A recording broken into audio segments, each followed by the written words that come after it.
Welcome to our worship for this Sunday. I'm going to once again be using a piece from the Iona community. It's meditation and reflection written by Stephen Wright and can be found at Iona Books. It's called Finding Your Heart Space, and it is specifically written for this COVID time, this time of pandemic. I've chosen to use meditation and reflection for this Sunday's worship, as I know there are many people who are feeling particularly anxious at this time. And I found this meditation to be a way of slowing ourselves down, reflecting, pausing, thinking, and hopefully gaining power and energy from the one for whom time is limitless and endless. So as we feel anxious in our limited time, may God give us space, our heart space.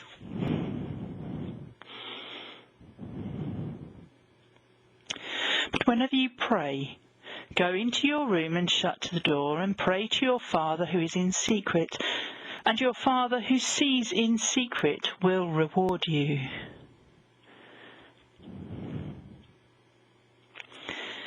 In these times of lockdown, there is a driven, almost frantic need to fill up the space.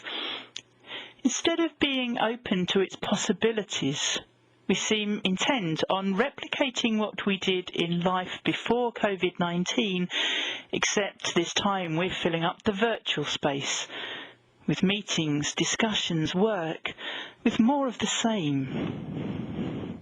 It seems good that we should seek to keep things normal, even under abnormal, isolating circumstances. Keep calm and carry on. Hang on a minute. We follow a God who is the maker of all things visible and invisible, and who makes all things new. There is no small print after those statements in which God tells us that the methods or results of that making are necessarily going to be to our liking. There's a lot of love going on at the moment, as huge numbers of people reach out to take care of each other, but there's an awful lot of fear too.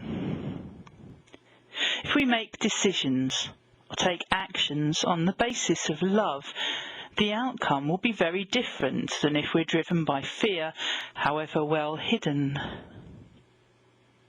we afraid that things will fall apart, or will be harmed in some way, or fall short of God's pleasure, or if we don't keep at it, if we don't keep going on, communicating, organising, worshipping, WhatsApping, Facebooking, Zooming, FaceTiming, with whatever device we can grab to keep on talking, meeting, doing. In a time when there is so much fear and suffering on a global scale, it's understandable that we might reach for the familiar. But supposing we acknowledge and hold the fear, supposing we open up to seeing what it has to teach us, suppose instead of trying to keep things as normal as possible, we look and listen for the Holy Spirit in what is going on and what she is trying to tell us. Supposing it is the will of the Beloved One at this moment that we should stop doing and instead spend more time in our inner chamber.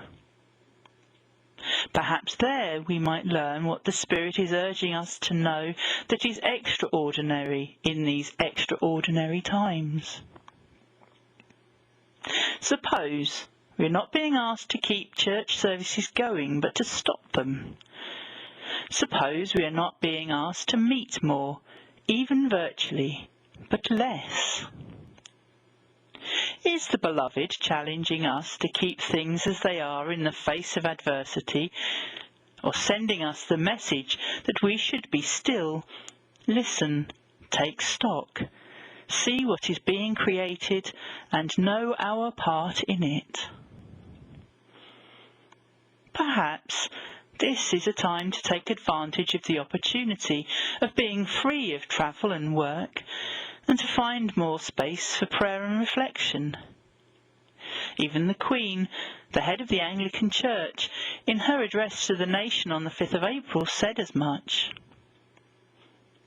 Perhaps this is a time to focus more of our attention on reviewing and renewing our personal relationship with the Beloved, to check our values as the way we are living, to see the good things we take for granted and learn to appreciate them deeply, to examine those places in our consciousness where we are afraid and what they show us about not trusting in the Beloved completely. Are we being asked to explore our vows to the Beloved, the world and each other, to see where we may have gone awry and how we can take better care of each other and the planet?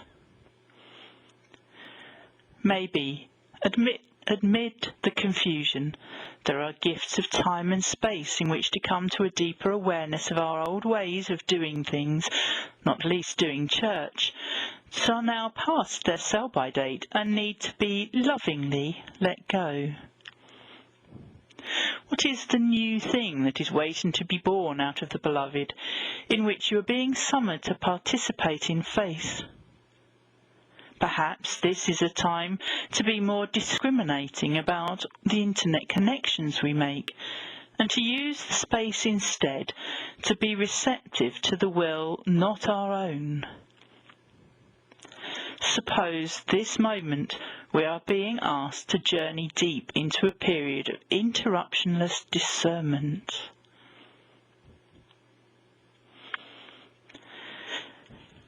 And so we come to our meditation.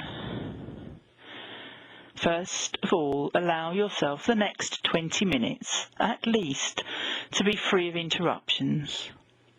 Sit quietly in your usual way of preparation for meditation or prayer. I'm going to ask you to focus on some questions that we use in the Kentigern School for Contemplatives in Cumbria, and which will be familiar to anyone who has attended a retreat at the Sacred Space Foundation. As you sit quietly, bring your attention to your breath and let yourself settle into slow, steady breathing. And so, as you settle yourself and steady yourself, the next few moments, the next 20 minutes, we will hear some music as you read the words on the screen and enter deeply into the mystery of the Beloved.